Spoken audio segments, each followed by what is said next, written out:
Rejected and forgotten, I returned after 12 years. Mom froze. Dad went pale. My sister whispered, "She shouldn't be here." I smiled and said, "My name's Rowena. And 12 years ago, my family erased me like I was nothing. No calls, no holidays, just gone. Now, they're throwing a wedding like none of it ever happened. But what if I told you the bride stole my future? The groom once humiliated me in a boardroom, and my own mother forged a DNA test to cut me out of the will. The envelope didn't belong in my mailbox. Cream-colored, thick, expensive stock. My name written in calligraphy I hadn't seen in over a decade, but I'd know that handwriting anywhere. My mother's, even if her name wasn't at the bottom of the card, her presence seeped through the ink like a warning. Inside, gold trim, embossed letters, 2 names, Callamore Desmond Hale. I stared at it so long the edges curled slightly in my hand. Kala, my sister, if you could still call her that, was getting married at the Grand Solace Hotel. That was Seattle royalty territory. Crystal chandeliers, $500 dinners, a waiting list just to breathe near the ballroom, and someone, somehow, thought I should be there. 12 years. 12 years since anyone in that family had said my name without venom or silence. And now, a wedding invitation? No note, no apology.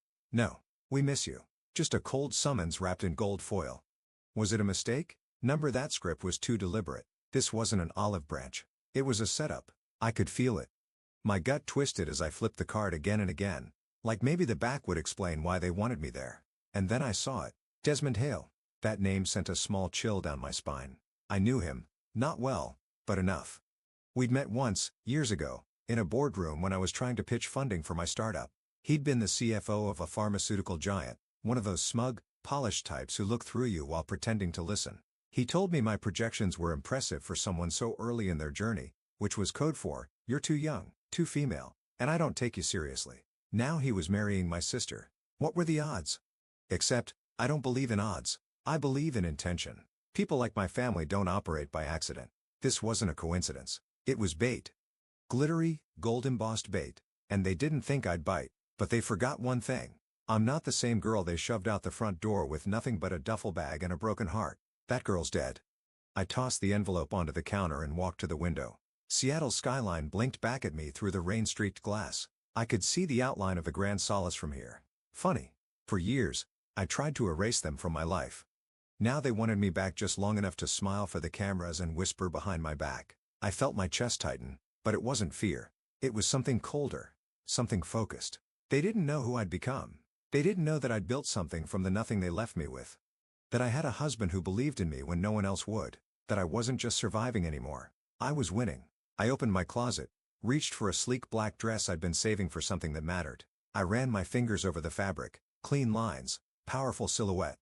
It wasn't bridal. It was war-ready. My phone buzzed, a text from Jareth. "You okay?" I stared at the screen for a second, then typed back, "I'm going to the wedding." Pause. "You sure?" he replied. I didn't hesitate. "It's time." This wasn't about closure. It wasn't even about revenge.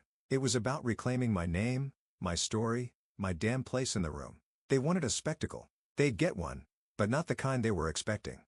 I zipped the dress, stepped into my heels, and looked at myself in the mirror. Polished, composed, ruthless. I wasn't going to beg for a seat at their table. I came to flip the damn table over. That night, I couldn't sleep. My body was still, but my mind wouldn't shut up. Jareth was out cold, but I sat by the window, city lights flickering below, clutching the invitation like it might bite. So the next morning, I did what I always do when my head gets too loud. I walked. Pike Place was just waking up, crates clattering, espresso hissing, the air thick with fish and bread and tulips. It should have calmed me. Instead, it took me back to being 16, second-hand cardigan, hoping someone, anyone, would believe me. It was the day my mother's diamond necklace disappeared. I wasn't supposed to be in her room. Kala left the curling iron on again, and I got blamed. I went in to unplug it. That's it. 10 minutes later, my father's voice boomed through the house. "She was the only one in there," Kala said. Fake tears and all. My mother didn't even pause. "You've always been selfish," she snapped. And now this. But my dad, that look in his eyes, like I was something he couldn't wash off. "Disappointment follows you like a shadow," he muttered. "They never found the necklace. Not in my room. Not anywhere." But it didn't matter. The damage was done. I wasn't punished. I was erased. Dinner alone. No rides. No friends. Just silence. And Kala, smirking in the hallway like the universe had finally aligned in her favor. That's when I learned the truth.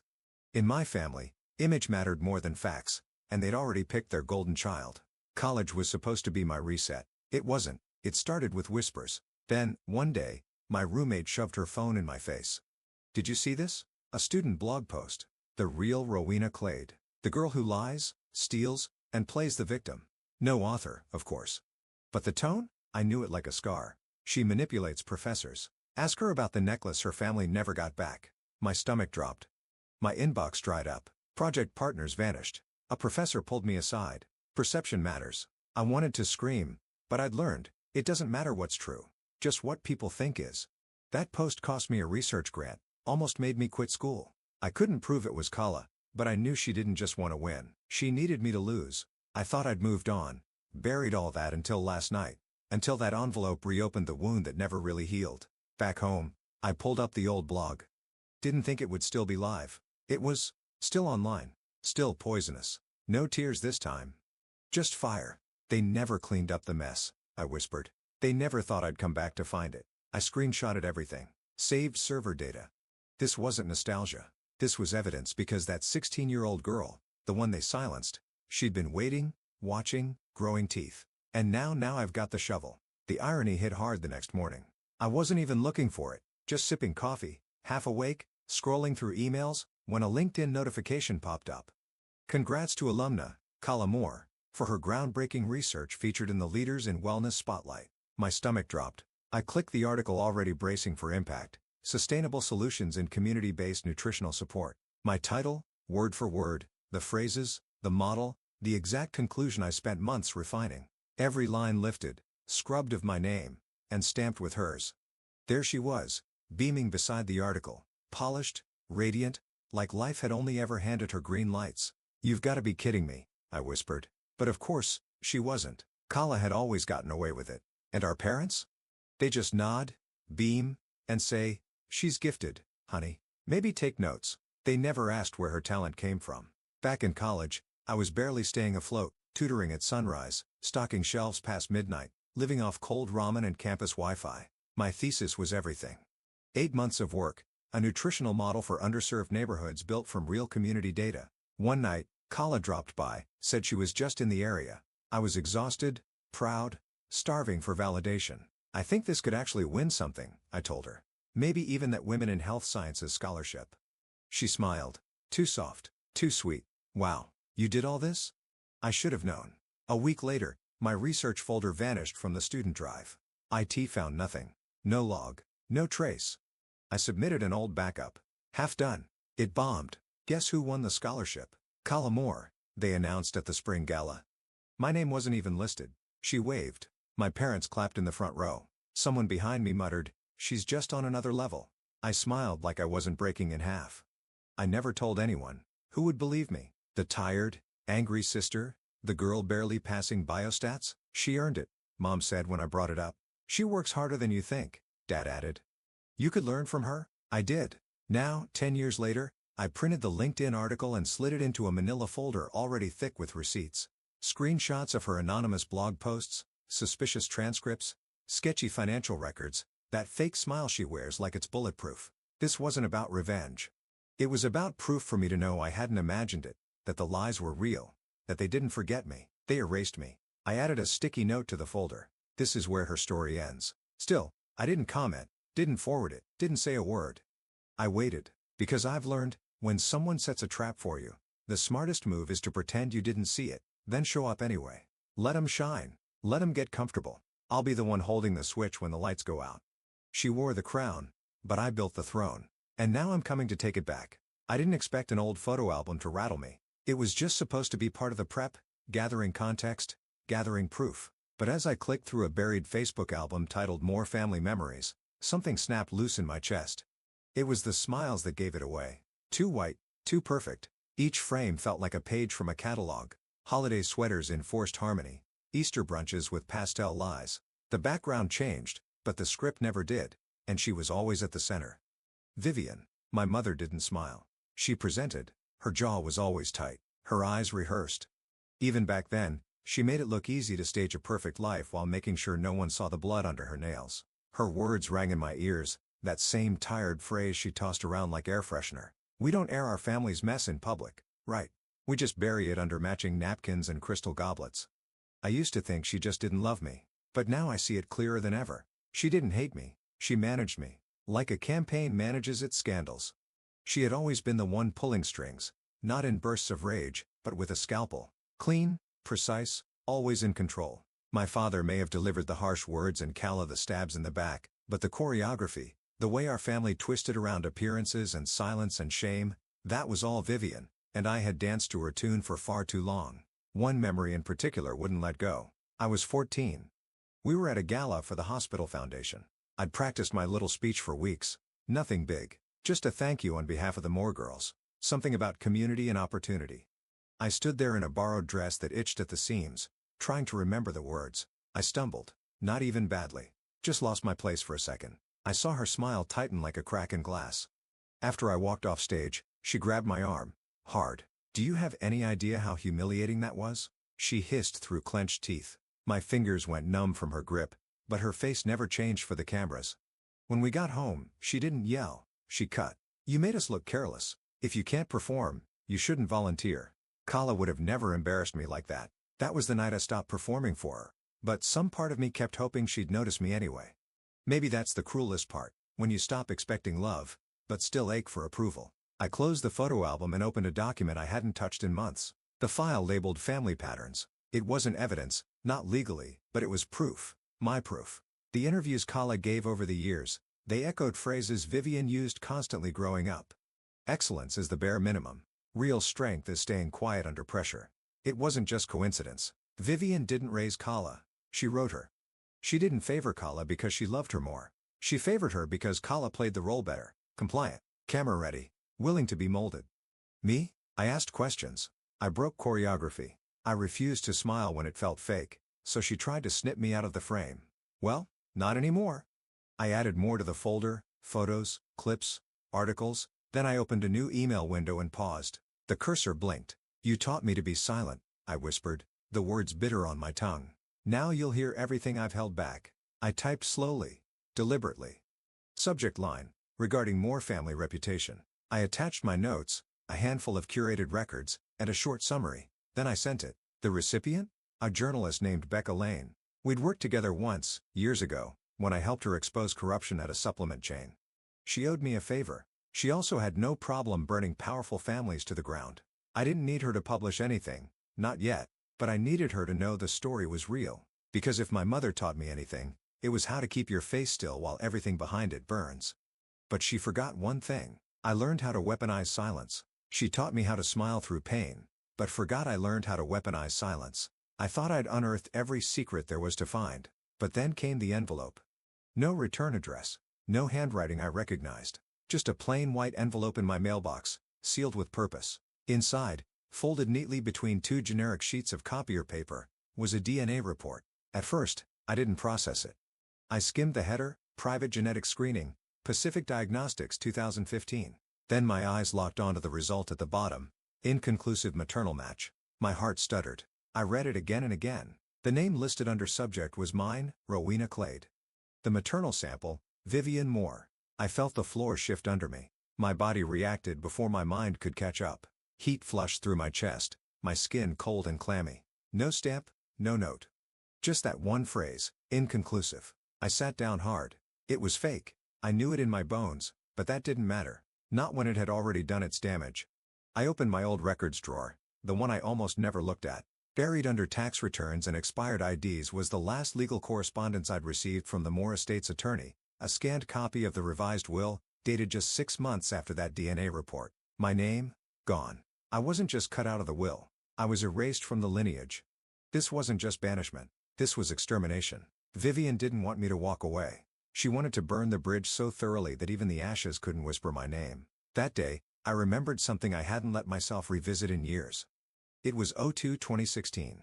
I was 23. I'd called the family lawyer more out of desperation than hope, asking about my grandfather's inheritance, the one he'd once told me I'd receive no matter what your mother thinks. I never got a call back. Weeks later, the accountant emailed me with a single line.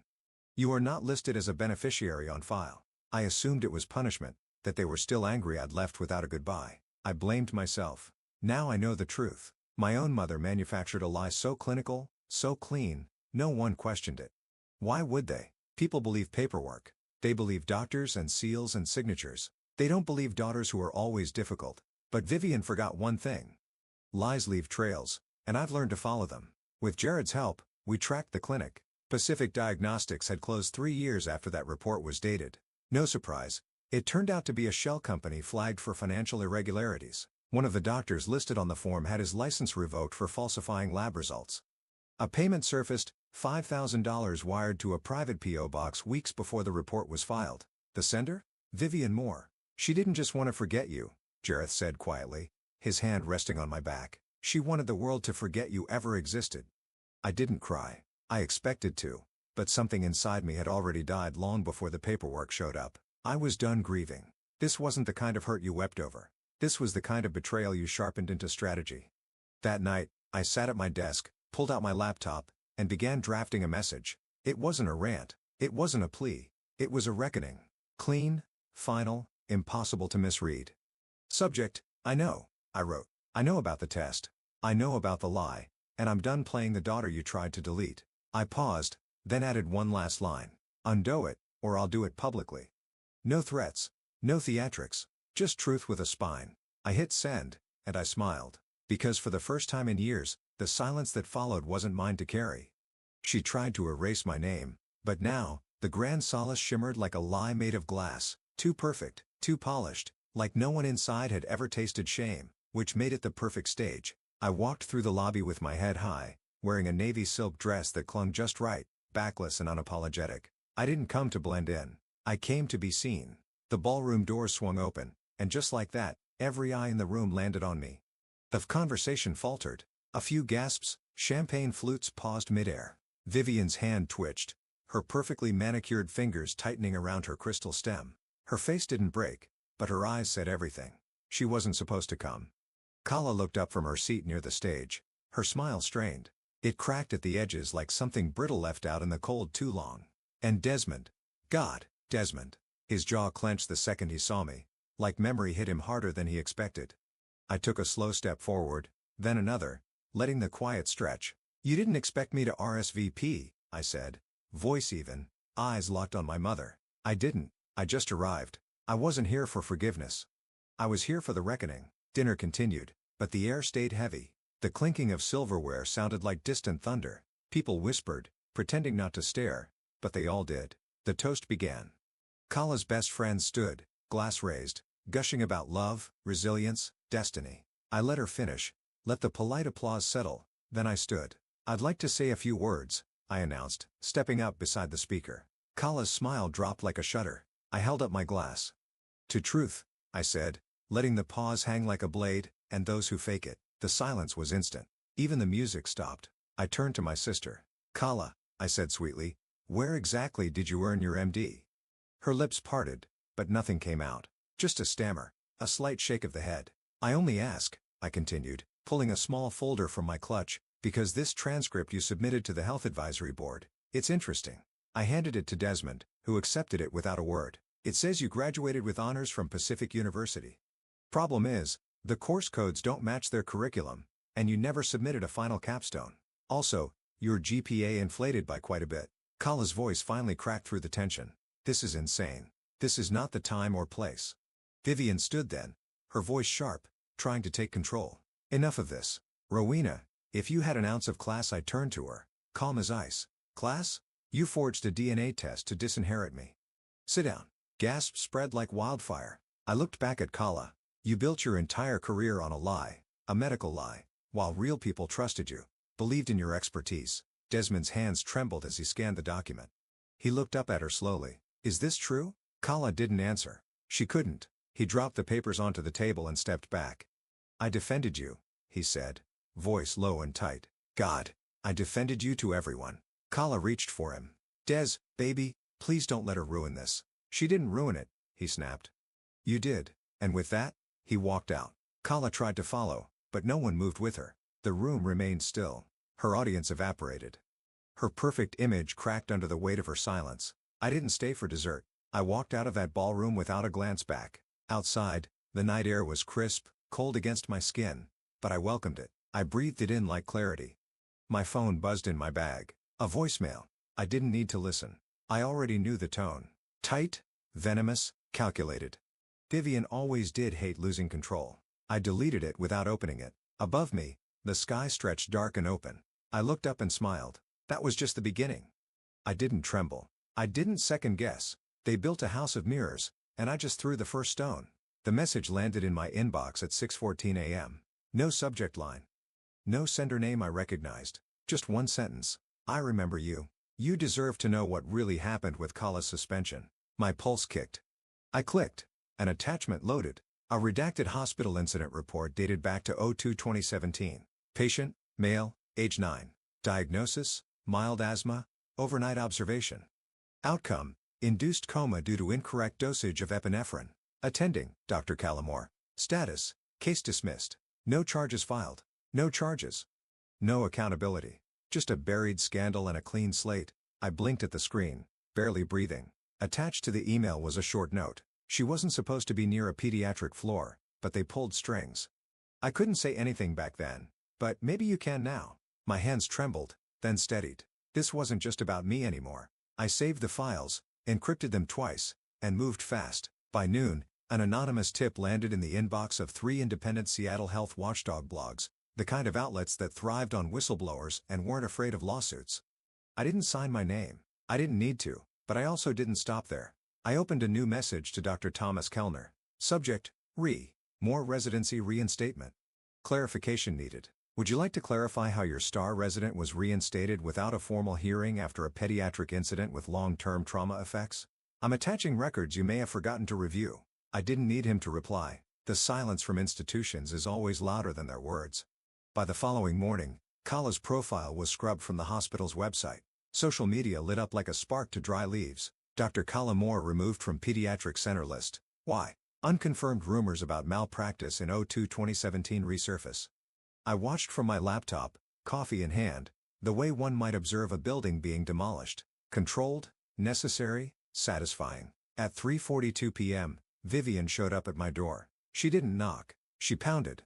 I opened it calmly, stepped aside. You've gone too far, she hissed, barely inside. This is your sister's wedding week. This is accountability week, I said, arms crossed. You're destroying her life. She put a child in a coma. No charges were filed. Because you made sure of that. Her eyes flared. You don't understand the pressure she was under. No. You don't get to twist this into some sad little pity story. You protected her lies and buried a family's pain just to keep your name clean. Her hand trembled as she pointed at me. You always wanted to be the martyr. But this? This is disgusting.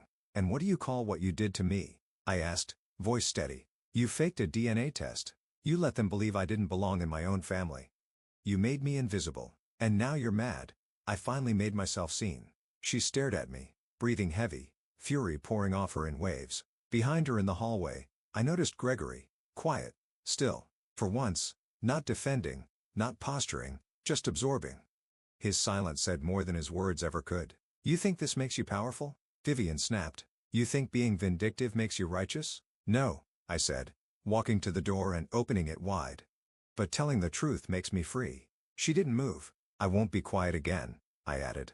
So unless you came here to confess something, you can leave. For a long moment, she stood there, and then without a word, she walked out. I closed the door behind her, turned, and exhaled. I called the number from the email. The nurse, her name was Teresa, picked up after 3 rings. I wanted to say thank you, I said. There was a pause, then her voice, soft but firm. Someone had to speak up. I just didn't expect it would be the sister. Neither did they, I replied. This wasn't revenge. This was justice they thought would never come, and it's only just arrived. The file landed on my desk like a quiet detonation. It wasn't printed on heavy stock paper or stamped in red. It was simple, clean, legal audit results compiled by Jarith's firm, neatly organized with tabs and dates. No dramatics, just devastating facts. Wire transfers from the Moore Family Clinic, reimbursements, medical equipment purchases, charitable donations, every last one tagged under my name, payee Rowena Clade. There were IRS filings in years I hadn't earned a dime, returns I never submitted, refunds I never saw. The first transaction dated back to when I was 19, living on energy bars and sharing a studio apartment with 2 roommates and a mold problem. I didn't have a credit card, let alone a reason for a $42,000 medical consulting fee. They used me as a shield while I was eating ramen in a shared basement, I muttered, voice dry. Jarith stood behind me, arms crossed. They tied your identity to at least 4 shell accounts. If this hadn't been flagged in a forensic sweep, the IRS would have come for you next year. I couldn't speak. There's a difference between being abandoned and being exploited. One leaves you hurt, the other leaves you gutted. They didn't just cast me out. They built a financial firewall from the ashes of my existence. That night, I didn't cry. I didn't scream. I moved because I finally had the final brick, and I was going to take the whole damn tower down with it. The Moore Foundation gala was black tie, media heavy, crawling with donors and legacy families. I didn't have an invite. I didn't need one. I wore black, slipped in through a side entrance, past catering trays and wine lists, and the rot of polished corruption. Gregory was mid-speech when I walked onto the stage. The room hushed like someone had pulled a fire alarm. He blinked, confused, until recognition dawned. Vivian froze mid-sip. Kala flinched. I smiled, microphone in hand. Before you donate tonight, I said, slow and calm, you might want to know where your money's been going. Gasps echoed as I handed a USB drive to the AV tech behind me. Screens around the ballroom flickered, then filled with spreadsheets, emails, bank logs. One labeled file read, Rowena Clay Consulting. Beneath it, a signature, G. Moore. People murmured. A few stood. One donor's wife whispered, is that her real daughter? Vivian turned pale. Gregory reached for the mic. This is a mistake. These documents, this is clearly doctored. Actually, a voice said from the crowd, they're not. Jarith. He stepped forward, suit crisp, expression unreadable. Our firm submitted the originals to the IRS and the state attorney general. Gregory's mouth snapped shut. Then Desmond appeared beside him. And to the medical board, he added, because I won't stand behind frauds anymore. Vivian tried to salvage it. She reached for Kayla, but Kayla pulled her hand away, glaring. How could you drag me into this? She hissed. Row by row, the audience turned on them. The once perfect Moore family, Seattle's elite, unraveled in front of donors, press, and legacy families, right there under the chandeliers they loved so much. I didn't flinch, didn't move, just stood there in the storm of their collapse, steady as stone. They had the money, the status, the lies, but I had the truth, and it was louder than all of them. I didn't wait for the fallout. I didn't linger for applause. I walked out. Outside, the air was cold but clean. The kind of crispness that made everything before feel suffocating. My heart pounded, not from nerves, but from release. This moment wasn't revenge. It wasn't fury. It was peace. It was truth, finally unchained.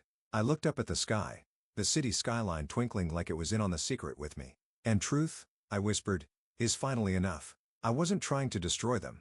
I just stopped protecting them, and they did the rest. 2 weeks later, my world was quiet. Not the eerie kind of silence that follows an explosion. Not the numb, shell-shocked stillness that feels like it's waiting for something else to fall apart. This was peace. Sunlight streamed through my bedroom window. For once, I didn't wake up dreading a phone call, a headline, or a lawyer's letter.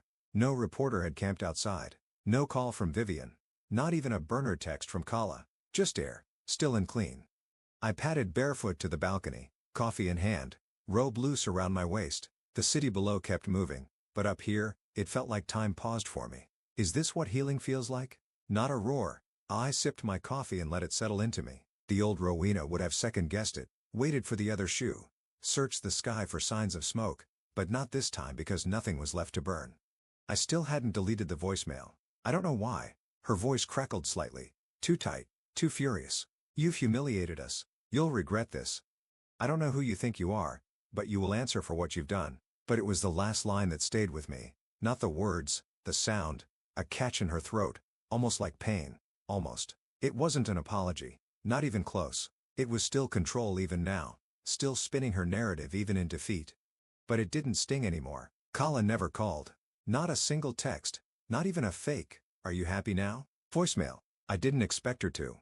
Desmond, though, surprised me. He sent one message. I didn't know. I'm sorry. I stared at it for a long time before typing back. I know. I believe you, but I don't need anything from you anymore. And I meant it. Letting go doesn't always come with closure. Sometimes it just comes with choice. Gregory's medical license was under suspension. The clinic was frozen, pending a full investigation. IRS audit teams had started combing through 12 years of reports. Vivian had gone dark. No interviews. No charity appearances. No statements. And Kala? Word was she left the city quietly, probably hoping to rebuild somewhere no one knew her name. I wasn't gloating. I wasn't celebrating. I wasn't anything. I was watching. Because when people fall, it's easy to cheer or pity. But sometimes, the most powerful thing you can do is simply witness. That's enough for me. That afternoon, I walked into my office downtown. My staff, my people smiled, greeted me with warmth, respect, no fear, no gossip, just community. Miriam showed up that evening. My first real boss.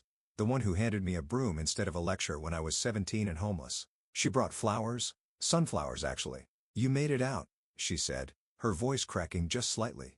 "I had to," I told her. There was no air left in there. Jarith took my hand across the dinner table that night. He didn't say much. He didn't need to. "You did what no one else could, Ro," he said finally. "You gave them every chance, and when they still chose power over love, you didn't let them take you down with them." I nodded, too full to speak.